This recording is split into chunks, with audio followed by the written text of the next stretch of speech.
Okay, welcome to video 27. And in this video, we are going to modify a user object, and then we are going to save that user object back into one of the user object libraries. Now, this is going to be a quick demo of how to do that, and we will get into it in even more detail in another upcoming video in which we will actually design a user object. I'll have to come up with something that we can design for the railroad, but we'll actually design one and then we will save it. But before we do that, I want to show you something else, and that's on our drawing for the previous video. Now, some of you may say, just what is this guy's obsession with grids and XY coordinates and all that? Well, I used to do a lot of design in CAD. I did a lot of electronic design. I also designed studios, studio furniture, and transmitter sites, things like that using CAD. And I like using the grid because I can get things precisely where I want them, and XY coordinates because I can then type in exactly where I want them, that sort of thing. But for AnyRail, especially in the last video, I kind of use it because we can turn this into basically a sub-assembly of our track plan. Meaning I can design this by having the components exactly where I want them so that I know my spacing is proper and all that kind of good stuff. Instead of trying to design it like up here. So right now this is all kind of at a funny angle. Now, if I rotated this roundhouse down so that the center of it was lined up with this track here, I'd be at some angle, and then every track I put in using XY coordinates, I would have to figure the angle based on this angle here, and that just gets too complicated. If I do it this way, well, I know this is 0 degrees or 360 degrees. 90, 180, 270. It makes designing it a lot easier. So that's why I like to do it that way. And then when I'm done, all I have to do is just come back, select it like that, and then I can rotate it or grab it and move it around.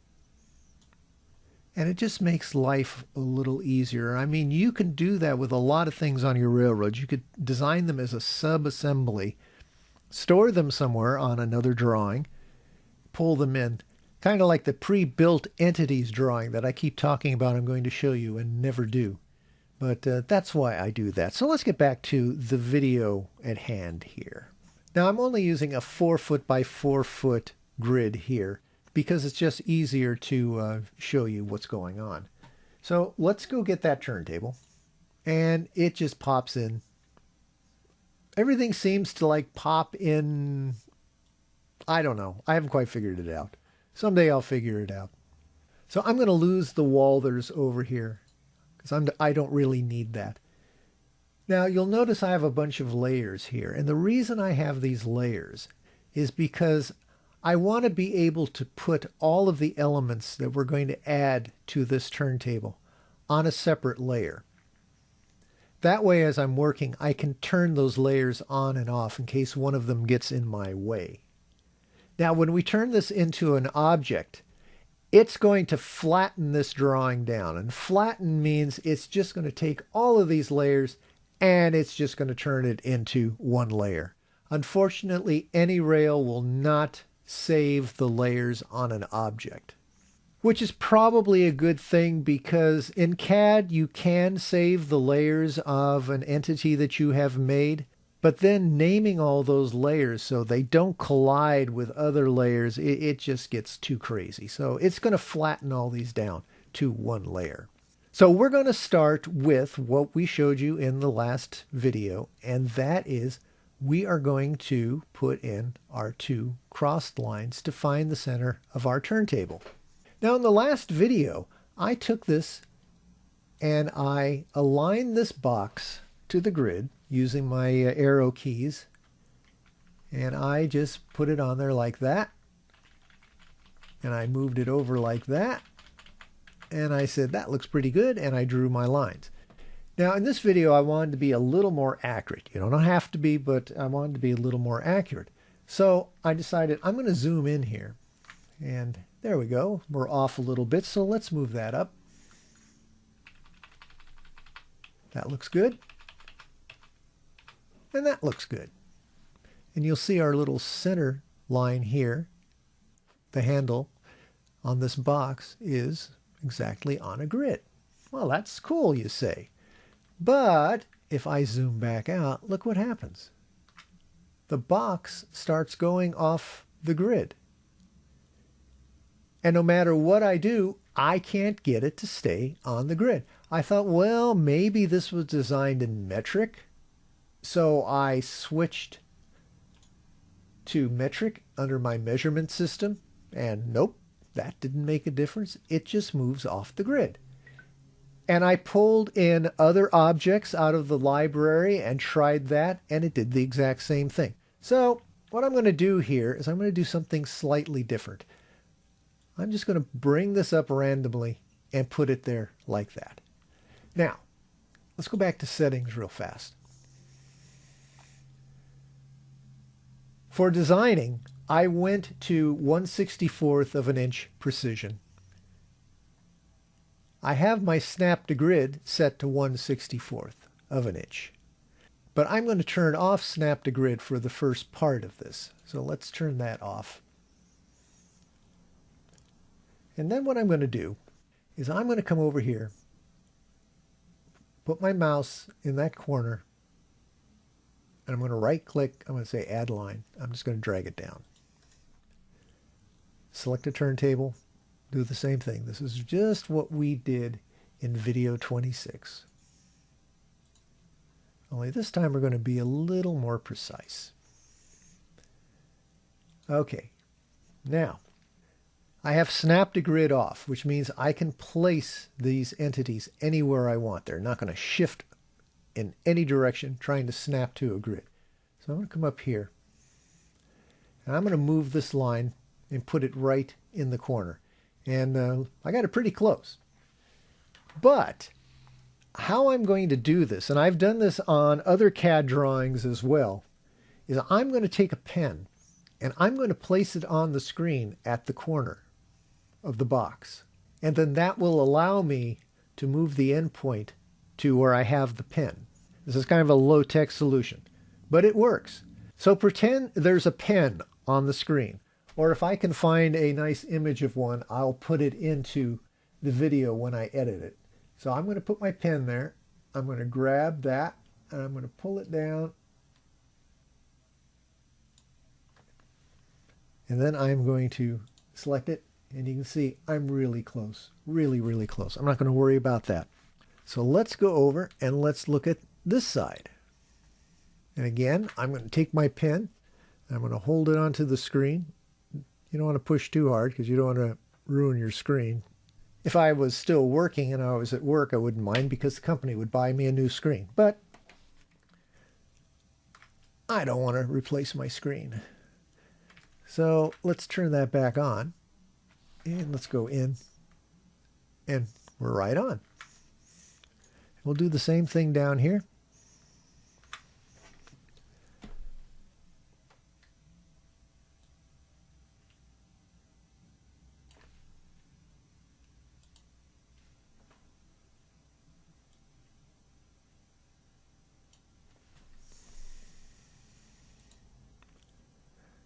Close enough. And we'll do the same thing over here.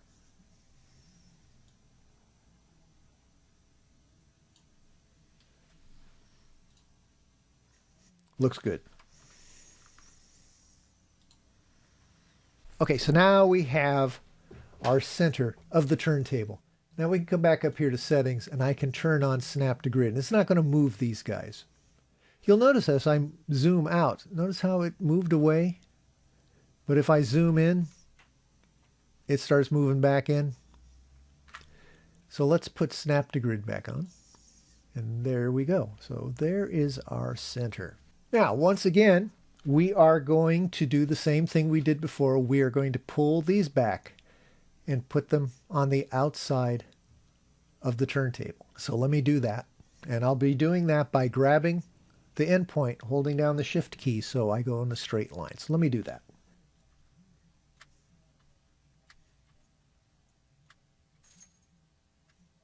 All right. And again, we will add in arrows. So I kind of like this arrow here. So let's put that in, but let's make it a little bit bigger. Let's go to 1.5. See what that looks like. I like that. So let's do that on all of them.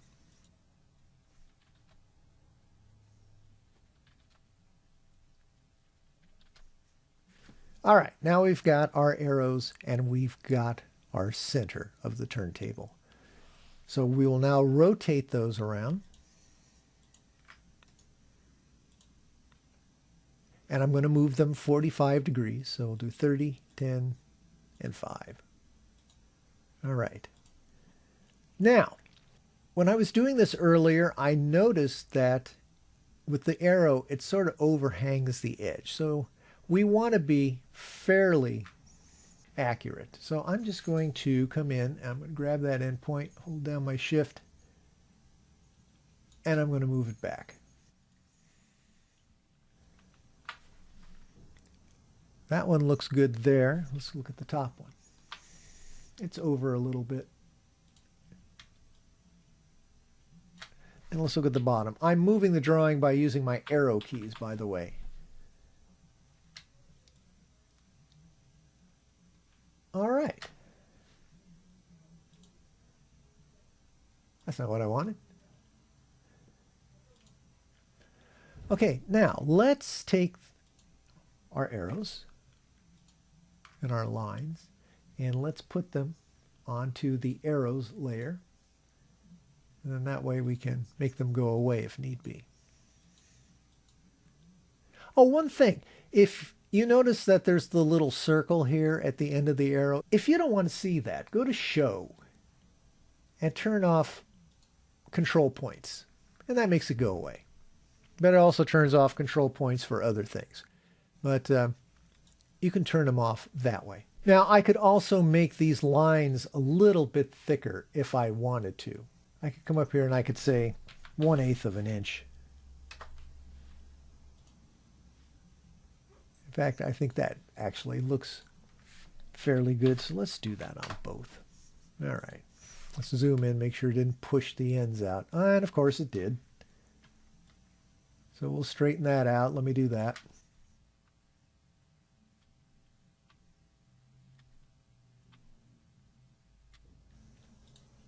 Theoretically, it shouldn't do that, but what are you going to do? Okay, now we're actually going to start modifying this turntable. So what we're going to do is we are going to select it, and then we're going to right-click on it, and we're going to say Modify Objects. And now you see all sorts of circles out here, and circles in here, and arrows, and all that kind of good stuff. Those are the control points for everything that makes up this object. So if I do that, you'll see that it's outlining the outer circle. Then the next circle in, then the next circle in. And then these are the endpoints for the turntable bridge here. So we're not going to concern ourselves with any of these, even though they look a little bit off, but it looks pretty nice, so I'm not going to worry about it. What we're going to do is we're going to come in and we're going to move this turntable bridge down so that it is on the center. So let's zoom in. Too much? There we go. All right. Now how I'm going to do this is I am going to come in and I am going to select all of these.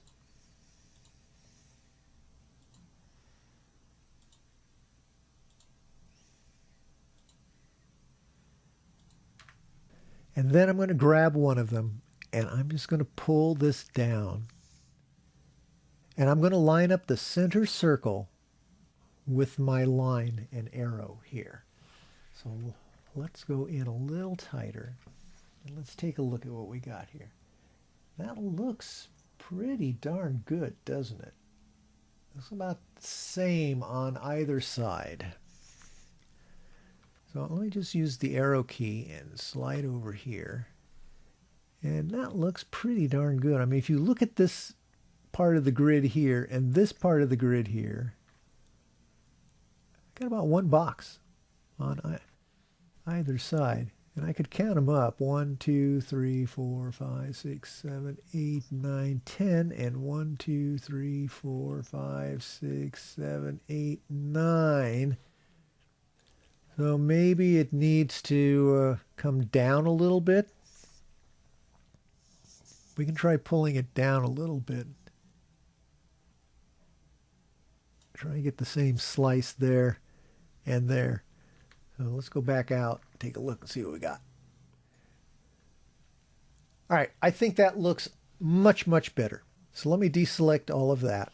Now you'll notice there's a gap here on both sides between the bridge and the turntable, and most people would say, oh, you know, just leave it.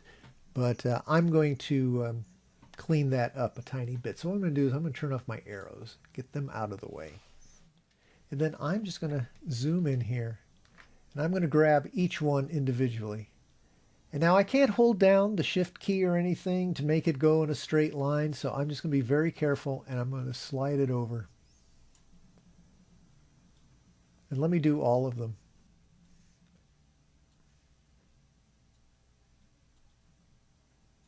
Now this is our center circle for the bridge, and you'll see a line here. Now remember, this is the grid line, and that's not the same as our arrow line, which is in the center. It's just that, you know, we are not lined to a grid.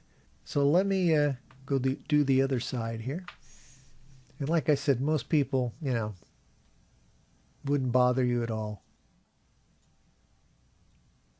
The only reason I'm doing this is just to show you how you can modify something if you want. I'm showing you all the different components, all the different little, you know, circles here that shows you what you can and cannot move. All right, let's zoom out and look at it. And we're looking really, really good. Now we have our arrows telling us where the middle is. And I thought it would be nice if this had a piece of track on it. But AnyRail will not allow you to put a piece of track into an object. It's just one of those weird things. It just won't allow you to do that. So let me show you fast here. Now I can take that. I can drag it down. And we'll line it up on our center line like that. I'm going to come back out. I'm going to turn on my... I already have my arrows on, so I'm not going to turn them on. I'm going to save this now as an object. So there it is. But I'm not going to save it to the Walters object library because that just has too much stuff in it. So what I'm going to do is I'm going to go up here to User Objects. And I already checked this out. And City Classics only has one thing in it. So that'll make it easy to put it into here. So now let's save this as an object. Now remember, we've got, but before we do that, let's put this guy on the track layer, just like that. All right.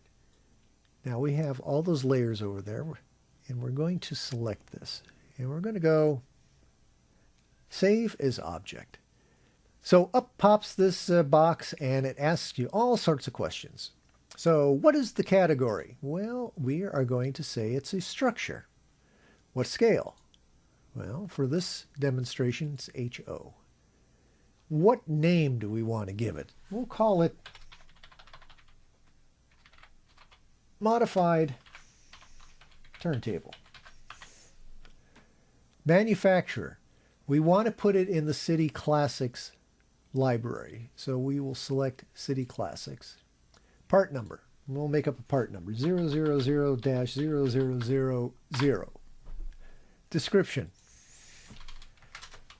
A modified turntable. We'll hit OK. And there it is. Now, if I click on this, in it comes, and you'll notice no track. Our arrows are there, but no track.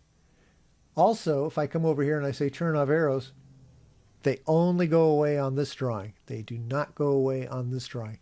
This drawing, all the layers have been flattened down. So theoretically, it should be on the turntable layer, and it is, because that was the active layer when we brought the part in. So how do we get a piece of track in here? Well, that's a very good question.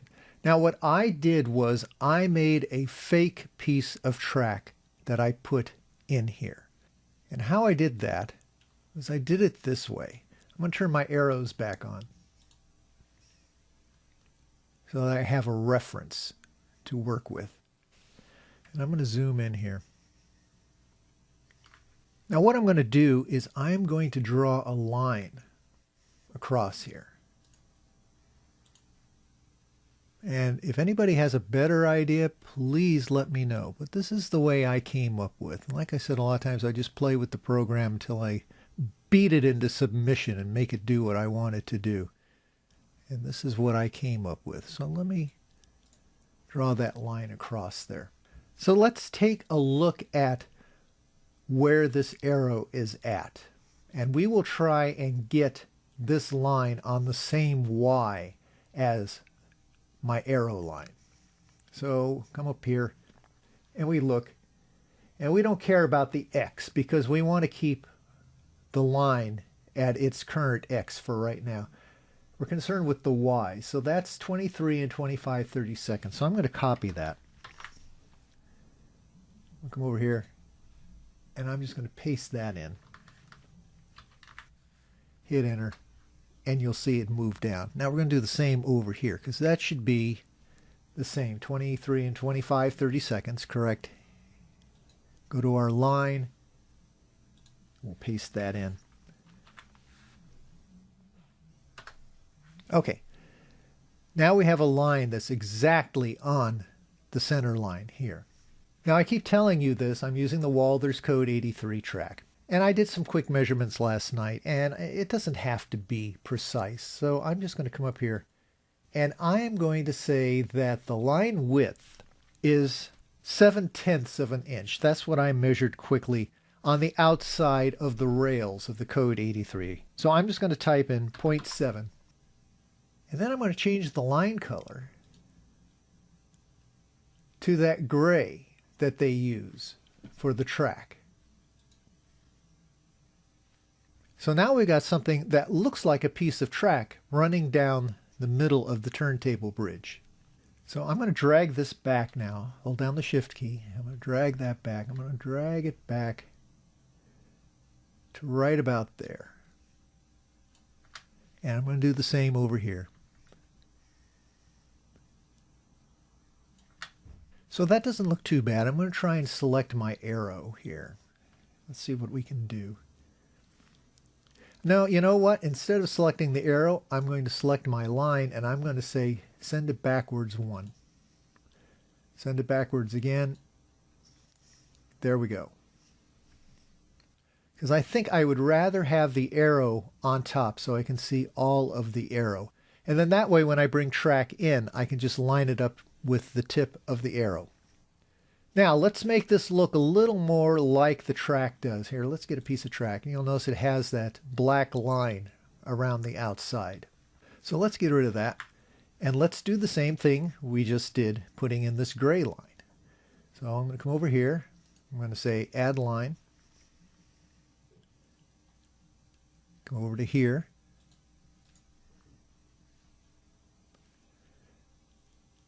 Then I'm going to put this on the same Y again. I already have it copied, so I'm just going to hit Control V.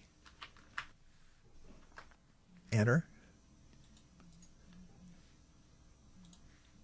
Control V. Enter. Now we made this 0.7 inches. So let's make this new line, let's try 0.9 and see what it looks like. Now we'll make the line color black. It's already selected, so we're going to send it backwards. And as you can see, it's just a little bit on either side. And we could probably leave it like that, or we could make it, let's say, 0.85. And let's see what that looks like. That looks a little bit better, I think. All right, now I'm going to grab the end, and I'm just going to pull it back like that. And I think I'm going to stop it short of the arrow, just a little bit short of that arrow. I'm going to do the same over here. Pull it back. Now we got something that looks like a piece of track in the middle. So let's zoom all the way out. We can lose that guy up there. We don't need that anymore. Let's come down here and let's turn this into an object. So we'll do the same thing. We'll come up here. We will say it is a structure. It is HO, if I can find it. There it is. We'll give it a name, and we'll call it 130-foot turntable.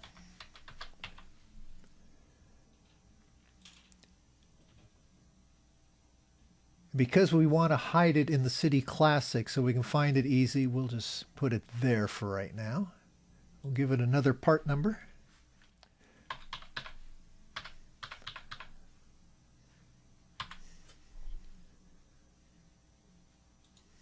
And we'll just say it is a modified Walthers 130-foot turntable.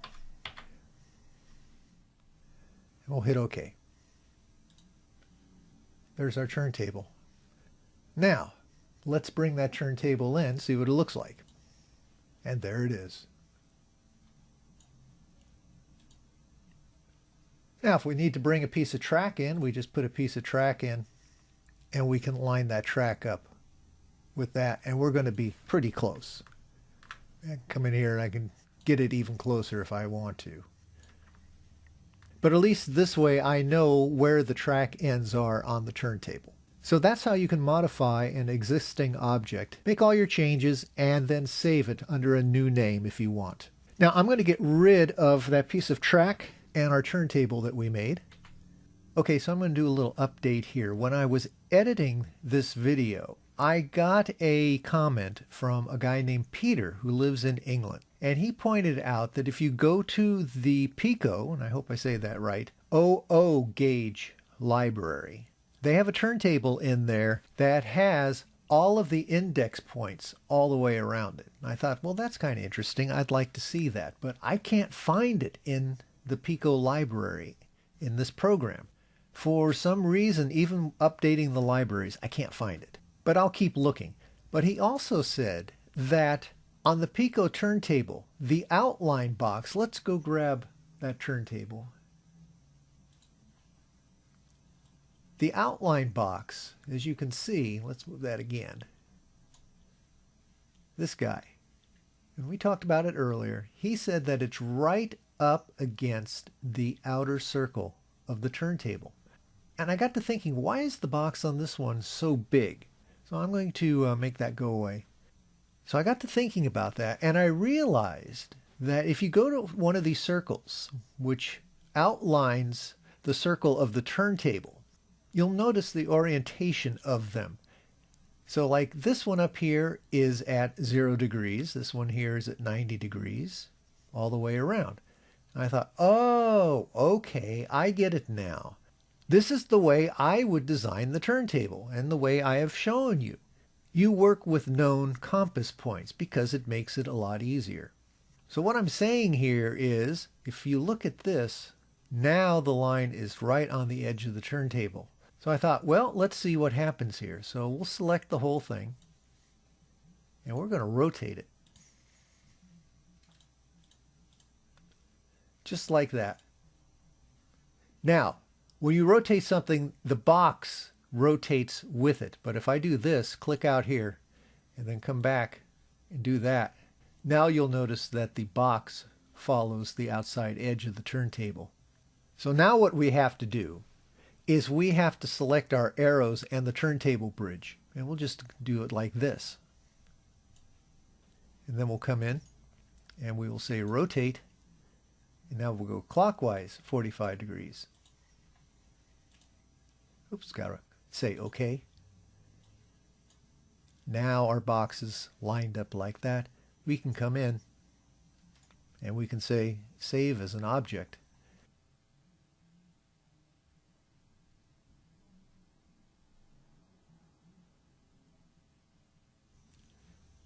There it is up there. Bring it in. Select it. There's the box right on the edge of the turntable. Now, is that important? I really don't know, but it is one of those little mysteries that, you know, you look at and you go, why is it like that? And then you feel good when you figure it out. So let's lose this guy, because there is another thing that I was thinking about when I was editing, and that was the color of these arrows. But, you know, they look okay. But I was wondering if another color would be easier to see. So let's just change the color on that real fast. We're going to lose everything but the arrows. So we'll do this. We'll select those guys. Let's pick a color, a bright color. Well, I like red. Let's try red. And then let's turn everything back on. Kind of looks better. I don't know. You'd have to use it in a design and see if it's easier to see. Okay, that's the end of my random thoughts on this. So I think that's it for this video.